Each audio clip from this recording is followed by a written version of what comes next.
Menurut data yang dirilis oleh World Resource Institute pada tahun 2012, Indonesia menjadi negara terbesar ke-6 penghasil emisi karbon di dunia dengan 1,98 miliar ton emisi karbon dioksida per tahun. Laporan UNDP pada tahun 2007 juga menyatakan bahwa sektor kehutanan menjadi penyumbang terbesar emisi karbon yang dilepaskan sebagai akibat deforestasi dan degradasi hutan. Menghadapi sorotan dunia tersebut, pemerintah kemudian mengeluarkan Peraturan Presiden Nomor 61 Tahun 2011 mengenai Rencana Aksi Nasional Penurunan Emisi Gas Rumah Kaca tahun 2010-2020. Rencana aksi nasional tersebut dilanjutkan dengan kesepakatan COP21 yang dilaksanakan di Paris akhir tahun 2015. Konferensi tersebut menghasilkan perjanjian Paris Agreement sebagai kesepakatan bersama untuk menangani perubahan iklim. Indonesia sendiri berkomitmen untuk mengurangi emisi sebesar 29% dengan upaya sendiri dan menjadi 41% jika ada kerjasama internasional pada tahun 2030.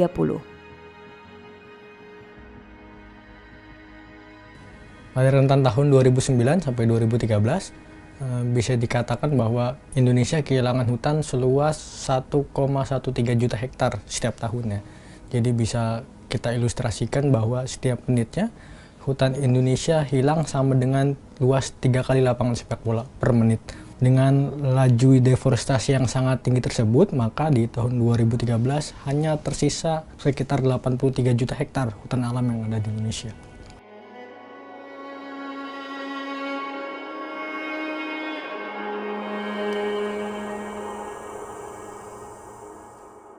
Penyebab langsung deforestasi biasanya berkaitan dengan aktor yang melakukan deforestasi itu sendiri, seperti konversi hutan alam menjadi perkebunan kelapa sawit, konversi hutan alam menjadi hutan tanaman industri, aktivitas HPH, pertambangan, dan lain sebagainya. Sementara untuk penyebab tidak langsung biasanya berkaitan dengan hal-hal yang berbau kebijakan, baik itu di tingkat nasional, provinsi ataupun daerah, seperti RT RW, rencana kehutanan, dan lain sebagainya.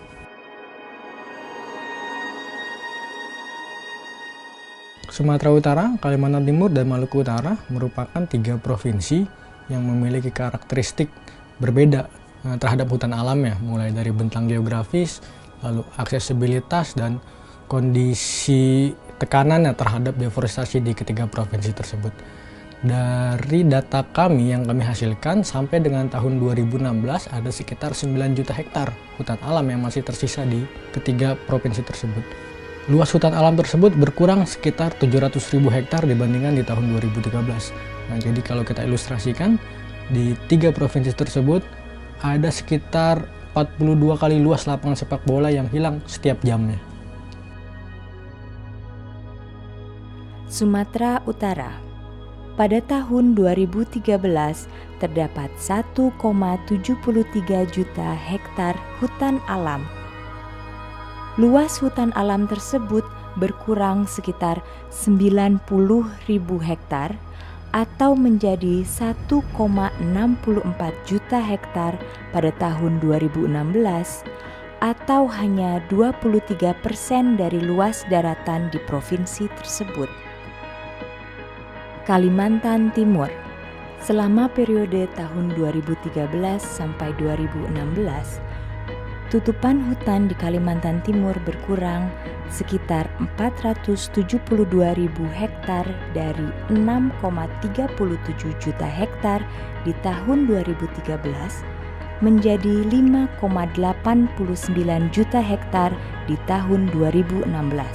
Luas hutan alam tersebut setara dengan 47% luas daratan Provinsi Kalimantan Timur. Maluku Utara. Pada tahun 2013, Daratan di pesisir dan pulau-pulau kecil Maluku Utara memiliki hutan alam seluas 1,66 juta hektar. Luas hutan alam tersebut setara dengan 48% luas daratan di Provinsi Maluku Utara.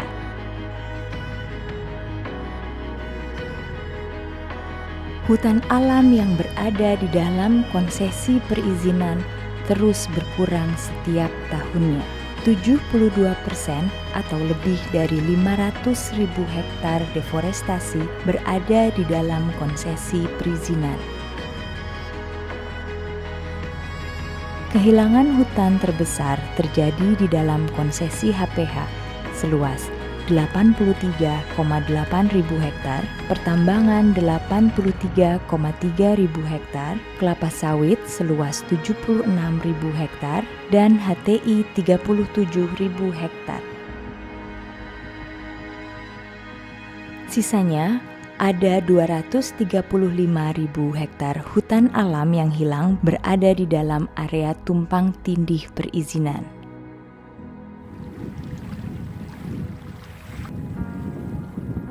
Jika kita melihat apa saja yang menyebabkan deforestasi di 3 provinsi tersebut, bisa dibilang deforestasi yang terjadi dilakukan secara legal.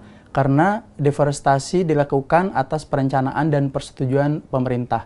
Di mana hal ini sebenarnya bisa kita hindari apabila kelestarian hutan alam menjadi pertimbangan utama sebelum kita melakukan pengelolaan hutan. Dan tidak hanya mempertimbangkan sisi ekonominya saja. Bisa kita contohkan kasus deforestasi yang terjadi di pembangunan hutan tanaman industri, di mana seharusnya pembangunan hutan tanaman industri dilakukan bukan di hutan alam. Tapi faktanya saat ini pembangunan hutan tanaman industri justru berada di hutan alam yang masih tersisa. Contohnya di Kalimantan Timur, di PT Fajar Surya Swadaya, pada rentang 2009 sampai dengan 2016, PT tersebut telah mengakibatkan deforestasi seluas 17.000 hektar. Ada lagi contoh kasus di Sumatera Utara yang melibatkan PT Toba Pelestari, di mana PT tersebut telah mengakibatkan deforestasi seluas 2.000 hektar pada rentang 2013 sampai dengan 2016. Adanya deforestasi ini terjadi akibat aktivitas dari HTI yang mengorbankan hutan alam untuk penyiapan lahan untuk hutan tanamannya. Ada juga kasus lain yang melibatkan sebuah HPH di Maluku Utara, yaitu PT Poleco Yubarson, di mana perusahaan tersebut pada 2013 sampai dengan 2016 telah mengakibatkan deforestasi seluas 4.000 hektar di dalam konsesinya. Dampak yang terjadi akibat aktivitas penebangan yang dilakukan oleh HPH tersebut telah mengakibatkan banjir di Pulau Obi pada akhir 2016. Banjir ini terjadi karena aktivitas penebangan yang dilakukan itu menyasar hingga hutan yang berada di sempadan sungai. Sehingga fungsi hutan sebagai catchment area di das sungai yang ada di sana itu telah hilang dan mengakibatkan banjir di wilayah yang ada di hilirnya.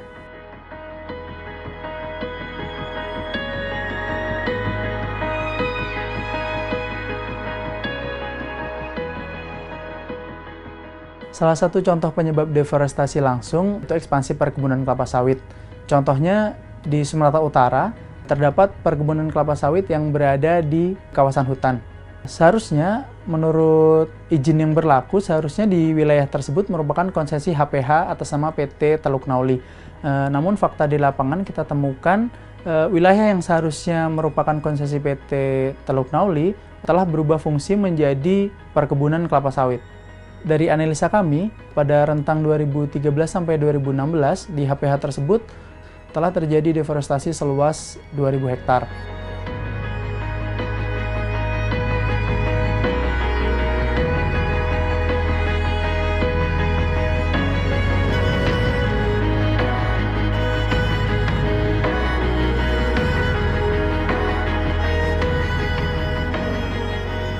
Melihat fakta dan kondisi yang ada yang terjadi di 3 provinsi tersebut, menjadi pertanyaan bagaimana komitmen pemerintah Indonesia untuk mengurangi emisi karbon di Indonesia itu sendiri. Faktanya deforestasi masih saja terus terjadi dan bahkan cenderung lajunya menjadi semakin lebih tinggi jika kita bandingkan di periode tahun sebelumnya. deforestasi di Indonesia tidak hanya berdampak terhadap kondisi lingkungan, tapi juga terhadap ketimpangan penguasaan lahan di ketiga provinsi tersebut. Data kami menunjukkan bahwa 50% daratan di Maluku Utara, Sumatera Utara, dan Kalimantan Timur itu dikuasai oleh industri ekstraktif yang mengelola hutan ataupun lahan di sana. Dan hanya ada 4% yang diberikan ke masyarakat melalui program perhutanan sosial.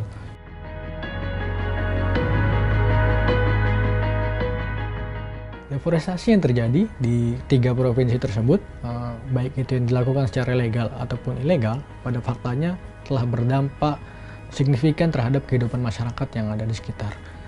Contohnya seperti banjir, longsor, kekeringan, dan lain sebagainya. Jika melihat data dan fakta yang ada, tren deforestasi yang ada di Indonesia cenderung bergeser ke wilayah timur Indonesia. Hal ini juga berkaitan dengan kondisi hutan alam yang masih tersisa, yang masih bagus di wilayah timur Indonesia, dan ini menjadi ancaman terhadap keberadaan hutan alam di sana. Dan ancaman ini menjadi lebih berbahaya lagi jika kita melihat kondisi geografis bentang alam yang ada di sana, di mana banyak hutan alam di sana yang memang keberadaannya di pulau-pulau kecil. Dan ini menjadi warning bagi kita semua untuk kembali mereview, untuk kembali mengevaluasi pengelolaan hutan yang ada di Indonesia.